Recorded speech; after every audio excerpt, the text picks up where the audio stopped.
আসসালামু আলাইকুম। তোমাদের মধ্যে অনেকেই জানতে চেয়েছো যে তোমরা তোমাদের কভার পেজ বা অ্যাসাইনমেন্টগুলো কিভাবে লিখবা। আমরা আজকে এই ভিডিওতে সেসব বিষয়ে একটু ক্লিয়ার করার চেষ্টা করব। ফার্স্ট অফ অল আমরা দেখব যে আমরা কভার পেজটা কিভাবে লিখতে পারি।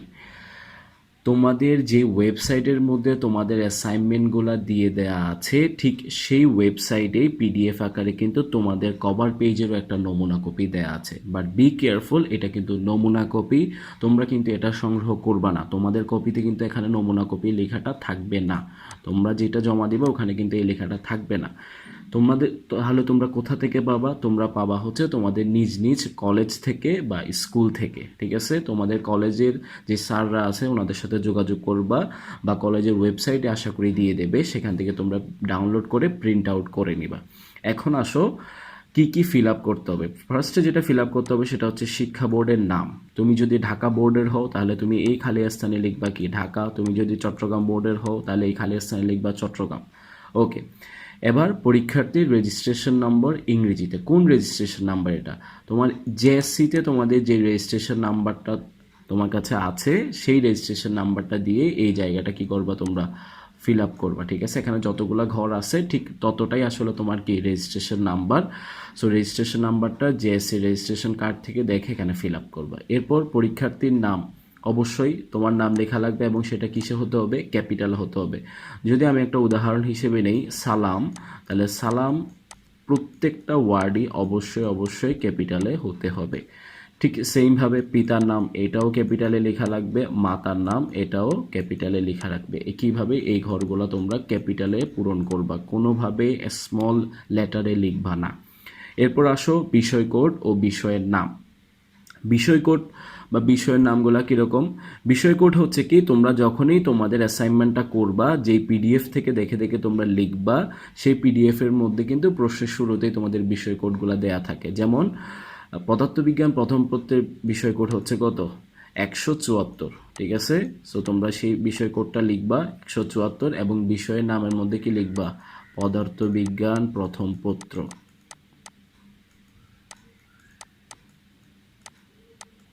আচ্ছা, প্রথম পত্র আর দ্বিতীয় পত্রের বিষয় কোড কিন্তু এক না, এটা তোমরা খেয়াল রাখবে।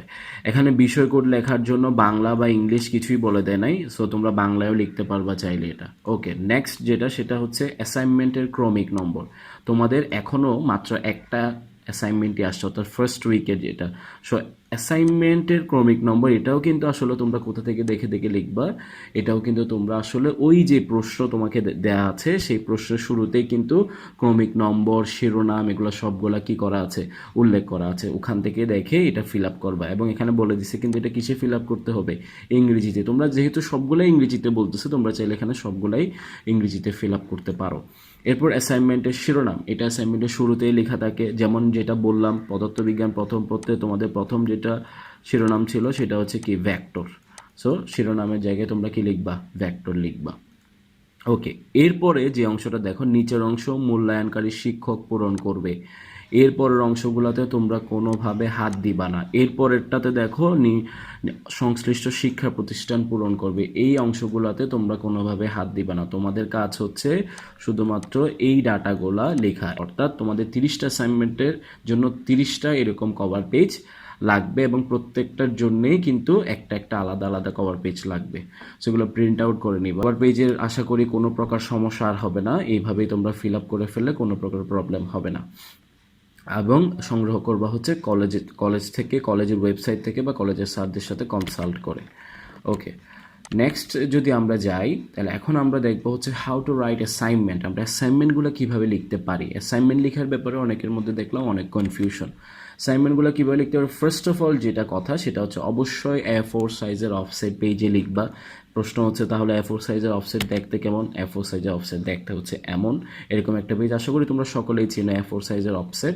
এবং তোমরা খাতার অফসেট পেজের চারপাশে মার্জিন করবা। ঠিক আছে, মার্জিন করে মাঝখানে লিখবা। প্রশ্ন চাইলে তোমরা লিখতেও পারো, নাও লিখতে পারো। ঠিক আছে, লিখলেও কোনো সমস্যা নেই, না লিখলেও কোনো সমস্যা নেই। তোমরা ব্ল্যাক অথবা ব্লু উভয় প্রকার কালের কলম ইউজ করতে পারো।